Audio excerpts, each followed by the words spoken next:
अब चलो भाग 3 को स्टार्ट करते हैं और आरव की आईएएस बनने की लड़ाई को देखते हैं। दिल्ली पहुंचते ही आरव ने पहली बार महसूस किया था कि गरीबी से लड़ना आसान है पर ठंड से लड़ना एक अलग लड़ाई है। कमरा छोटा था और ठंड इतनी कि हाथ सुन्न हो जाते। क्लास में हीटर तो था पर आरव हमेशा कोने में बैठता जहाँ ठंडी हवा खिड़की से घुसती थी, क्योंकि वो आगे की सीटें उन बच्चों के लिए छोड़ देता जो मोटे जैकेट पहन कर आए थे। सर ने पूछा, ethics in governance explain. Class चुप। आरव ने कांपते हाथों से पेन उठाया और गाँव में पढ़ी एक लाइन याद आई, नैतिकता शासन की आत्मा है। सर मुस्कुराए, very good Aarav, keep it up. पहली बार आरव को लगा ठंड सिर्फ शरीर को रोकती है, दिल को नहीं। रात को कमरा फ्रिज जैसा ठंडा हो जाता। आरव के पास सिर्फ एक पुराना पतला कंबल था। हाथ जम जाते तो वो अपनी नोटबुक पर फूंक मारकर उंगलियां गर्म करता और फिर लिखना शुरू कर देता। कई रातें वो ठंड से कांपते हुए पढ़ता रहता, लेकिन उसे याद था अपने माँ गंगा की वो आंखें और अपने पिता रामलाल की वे थकान। माँ और पिता दोनों कह रहे थे, बेटा रुकना मत। ठंड और संघर्ष के बीच टेस्ट सीरीज हुई। आरव ने परीक्षा दी, लेकिन रिजल्ट आया। आरव 74वें नंबर पर था। उसके हाथ सुन्न हो गए, दिल टूट गया। वो कमरे की छत पर गया जहाँ कोहरा हवा में तैर रहा था। ठंडी हवा चुभ रही थी और आंखों में आंसू रुक नहीं रहे थे। उसने सोचा, क्या सच में मैं इस शहर के लिए नहीं बना? लेकिन तभी उसे रोशन की आवाज याद आई,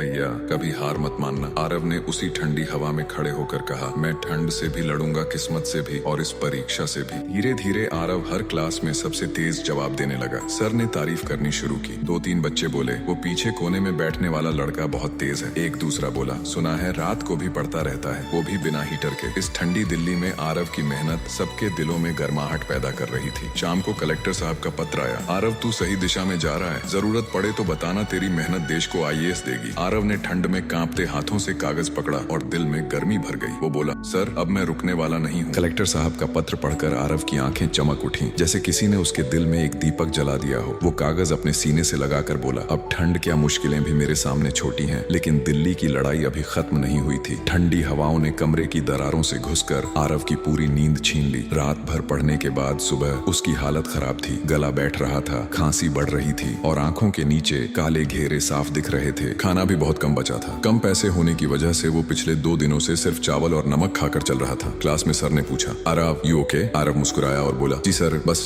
मौसम थोड़ा भारी है। सर समझ गए, लेकिन कुछ बोले नहीं। उस दिन क्लास में एक नई टॉपिक शुरू हुई, एडमिनिस्ट्रेटिव एथिक्स। सर ने सवाल पूछा, एक आईएएस अधिकारी सबसे बड़ी गलती क्या कर सकता है? सब चुप थे। आरव ने धीरे से कहा, सर जनता का भरोसा तोड़ना एक आईएएस अधिकारी का सबसे बड़ी गलती हो सकता है। सर ठहर गए और बोले, करेक्ट, यही असली जवाब है। क्लास में हलचल हुई, सबकी नजरें उसी की ओर घूम गईं। पीछे बैठने वाला वो लड़का अब सबकी नजरों में सबसे आगे था। क्लास खत्म होने के बाद कोचिंग का एक अमीर लड़का बोला, तू इतनी ठंड में कैसे पढ़ लेता है? दूसरा बोला, अरे छोड़, इसका क्या है, गाँव से है, स्ट्रगल इसकी आदत है। आरव ने सुना तो दिल में थोड़ी चोट लगी, लेकिन वो मुस्कुराया और मन में कहा, हाँ स्ट्रगल मेरी आदत है और यही आदत एक दिन मुझे आईएएस बनाएगी। फिर नया टेस्ट हुआ। इस बार पेपर और मुश्किल था। आरव ने पूरा दम लगाया, हर लाइन दिल से लिखी थी, लेकिन मन में डर था, अगर फिर पीछे रह गया तो। 3 दिन बाद रिजल्ट बोर्ड पर लगा। बच्चे भीड़ करके खड़े थे, सब चिल्ला रहे थे, कौन टॉप किया, कौन टॉप किया, देखो देखो क्या नंबर आया। आरव धीरे धीरे बोर्ड के पास गया, दिल जोर से धड़क रहा था। उसने रिजल्ट देखा और उसकी आंखें फैल गईं। क्लास में हलचल होने लगी, सब चौंक गए। अरे ये वही आरव है जो कोने में बैठता है और रात भर पढ़ता है। एक लड़की बोली, इसकी मेहनत कमाल की है। सर आए और बोले, good job Aarav, you are improving very fast. उसके चेहरे पर हल्की सी मुस्कान आई। फिर उसने आसमान की ओर देखा और मन ही मन कहा, माँ पापा आपके लिए। अब वो हर सुबह सवेरे 4 बजे उठकर पढ़ता। हाथ जम जाते तो पानी गर्म नहीं कर पाता, पर किताबों को हाथ से छोड़ता भी नहीं। कमरा ठंडा था पर उसका इरादा गर्म। एक रात पढ़ते पढ़ते उसका सिर दर्द करने लगा, थकान पूरे शरीर पर चढ़ गई थी। वो उठकर खिड़की के पास गया। धुंध इतनी कि सामने की बिल्डिंग भी न दिखे। उसे रोशन की आवाज याद आई, भैया आईएएस बनकर आना। और माँ गंगा की वो आंखें और पिता रामलाल का थका चेहरा। आरव ने ठंडी हवा में अपना हाथ बाहर निकाला और बोला, दिल्ली तू कितनी भी ठंडी हो जा, मैं तुझसे गर्म हूँ, मैं लड़ूंगा और जीत कर रहूंगा। दिल्ली की सर्दी अब धीरे धीरे कम हो रही थी, लेकिन आरव की जिंदगी की सबसे बड़ी परीक्षा सामने खड़ी थी, यूपीएससी का फाइनल अटेम्प्ट। कमरे की दीवारों पर लगे पुराने कैलेंडर में उसने लाल स्याही से लिखा था, फाइनल अटेम्प्ट, नो एक्सक्यूजेस। अब उसके पास न डर था न शिकायत, बस एक ही चीज थी, जिद। रातें और लंबी हो गईं, नींद और छोटी। कभी कभी सिर इतना भारी हो जाता कि किताब की लाइनें तैरने लगती। एक रात उसे तेज बुखार आ गया, शरीर कांप रहा था। जेब में सिर्फ 180 रुपए थे। डॉक्टर के पास जाना मतलब 3 दिन का खाना खत्म। उसने खुद से कहा, आरव अगर आज रुक गया तो सारी ठंड सारी भूख सब बेकार हो जाएगा। उसने गीले कपड़े से सिर पोंछा और फिर किताब खोल ली। प्रीलिम्स निकला, मेंस भी। अब बचा था इंटरव्यू। इंटरव्यू वाले दिन उसके पास ढंग का कोट नहीं था। पुराना सा ब्लेजर पहना जिसके बटन ढीले थे। आईने में खुद को देखा और बुदबुदाया, कपड़ों से नहीं किरदार से आईएएस बनते हैं। बोर्ड में एक सदस्य ने पूछा, आप इतनी गरीबी से आए हैं, अगर पावर मिली तो भ्रष्टाचार से कैसे बचेंगे? आरव ने बिना रुके कहा, सर, जिसने भूख सही हो वो रिश्वत नहीं खाता, वो डरता है कि कहीं फिर वही दिन न लौट आए। कमरे में सन्नाटा छा गया। चेयरमैन ने मुस्कुरा कर कहा, थैंक यू आरव। बाहर निकलते ही उसके हाथ कांप रहे थे। उसने आसमान की ओर देखा और फुसफुसाया, अब सब तुझ पर छोड़ दिया भगवान। रिजल्ट का दिन था। कोचिंग के बाहर बच्चों की भीड़ लगी थी। मोबाइल हाथ में कांप रहा था। आरव ने रोल नंबर डाला और 1 सेकंड के लिए उसकी सांस रुक गई। Selected IAS।